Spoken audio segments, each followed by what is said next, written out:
इन्होंने प्रश्न संख्या माननीय मंत्री जी ने जो 4 सह सहायक आचार्य जो बताया है वो वहाँ वर्तमान में तो एक के अलावा अगर डेपुटेशन पे अलग होगा पर वहाँ एक के अलावा एक भी नहीं है। छात्र संख्या जो है मंत्री महोदय बताने की आप कोशिश करें, छात्र संख्या 700 से बाहर है वहाँ, और सेक्शन उसमें एक भी पोस्ट 13 में से 13 भी खाली पड़ी है। ये कैसे चलेगा? प्रश्न ये यही निवेदन है, ये कब तक ये पद भर दिए जाएंगे? यही निवेदन पहला। माननीय अध्यक्ष महोदय,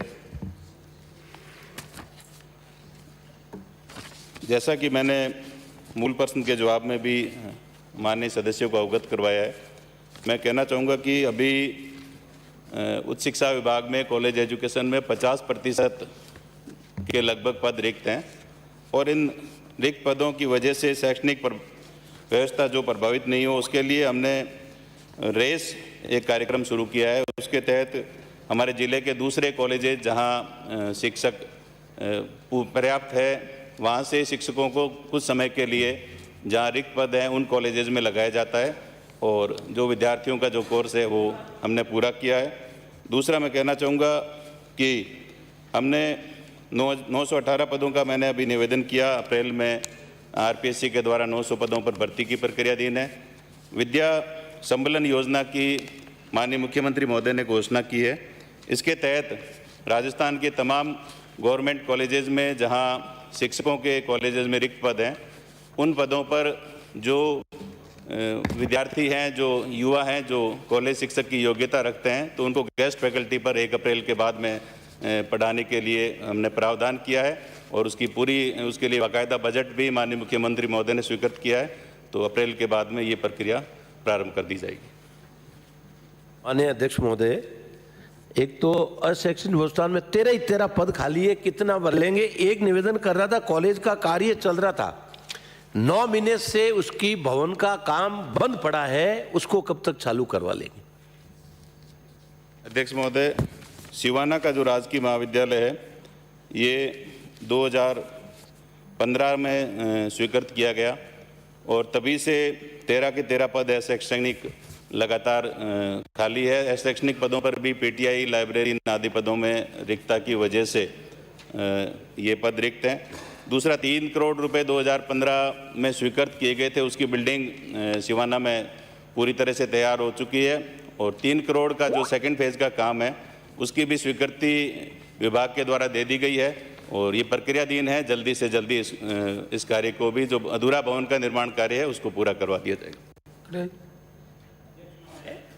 मंत्री महोदय, ये कॉलेज 2015 से शुरू हुआ और ये जो पद आप बता रहे हो ये पद भी 15 या 16 में स्वीकृत हुए होंगे, उसके बाद कोई स्वीकृत हुआ है क्या? 13 मतलब जो टीचिंग स्टाफ में से 10 में से 6 खाली है और नॉन शैक्षणिक में 13 में से 13 खाली है। 2015 से ये कॉलेज चल रहा है। क्या इससे उन बच्चों की पढ़ाई को जिसके लिए कॉलेज खुला था, क्या हम उसकी पूर्ति कर पाएंगे क्या? माननीय अध्यक्ष महोदय, शैक्षणिक पद जो रिक्त हैं 10 में से 6 शैक्षणिक पद रिक्त हैं तो उन रिक्त पदों की वजह से बच्चों की पढ़ाई प्रभावित नहीं हो उसके लिए हमने रेस कार्यक्रम जो शुरू किया है उसमें हमारे ज़िले के जो दूसरे कॉलेजेस हैं जहां शिक्षक पर्याप्त मात्रा में है या अधिक हैं तो वहाँ से हमने 1-1 महीने के लिए कॉलेजेस में इनको लगा करके इनके विद्यार्थियों का पाठ्यक्रम पूरा करवाया है। और दूसरा, जैसा माननीय नेता प्रतिपक्ष ने अभी बताया कि ये 2015 से ही अशैक्षणिक पूरे पद रिक्त हैं। अशैक्षणिक रिक्त पदों की संख्या भी बहुत ज़्यादा है तो इनको बढ़ने के लिए भी फाइनेंस विभाग के स्तर पर हम लगातार प्रयास कर रहे हैं। तो आने वाले समय में जल्दी से जल्दी किया जाएगा और रिक्त पदों के अगेंस्ट जो काम प्रभावित हो रहे हैं तो उनको हमने महाविद्यालय की जो समितियां हैं उनके स्तर पर अस्थायी तौर पे कर्मचारियों को लेकर के ये काम करवाए जा रहे हैं। माननीय मंत्री जी, आईटी का ज़माना आ गया है।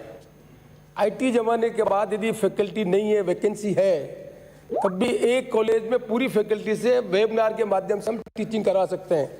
मैं समझता हूं कि समय आ गया है, यदि सरकारों के पास पैसा नहीं है, पद नहीं हम क्रिएट कर सकते हैं, तो नए सिरे से आईटी का उपयोग कैसे हम कम स्टाफ में ज़्यादा लोगों को टीचिंग दे सकें, इसके संबंध में विभाग को चर्चा करनी चाहिए, जिससे इफेक्टिव हम टीचिंग कर सकें। अन्यथा कॉलेज खोल दें, क्वालिटी ऑफ एजुकेशन नहीं होगी तो हम बच्चों के साथ न्याय नहीं करेंगे। मेरा आपसे निवेदन है कि आईटी को इन्वॉल्व करके किस तरह से हम आईटी के माध्यम से फैकल्टी हमारे पास जो अवेलेबल है उस फैकल्टी का बेस्ट उपयोग लेकर वेबिनार के माध्यम से जब क्लासेस लेंगे तो मैं समझता हूं कि इफेक्टिव ढंग से हम टीचिंग कर सकेंगे। इस संबंध में भी विभाग को कोई चर्चा करके निर्णय करना चाहिए। अन्यथा ये 918 जो आपकी वैकेंसी है वो जितने कॉलेज खोले उसमें फैकल्टी को पूरा नहीं कर सकेगा। तो क्लासिकल एग्जाम्पल है, 2015 में कॉलेज चला, 2022 हो गया, 2022 तक वहाँ तो शैक्षणिक पद भरे हुए नहीं है, फैकल्टी नहीं है। तो जिस तरह की क्वालिटी ऑफ एजुकेशन हम दे रहे हैं बच्चों के साथ न्याय नहीं होगा। मेरी आपसे अपेक्षा है कि जमाना बदल गया है, आईटी के माध्यम से हम कम स्टाफ में कैसे क्वालिटी ऑफ एजुकेशन कर सके,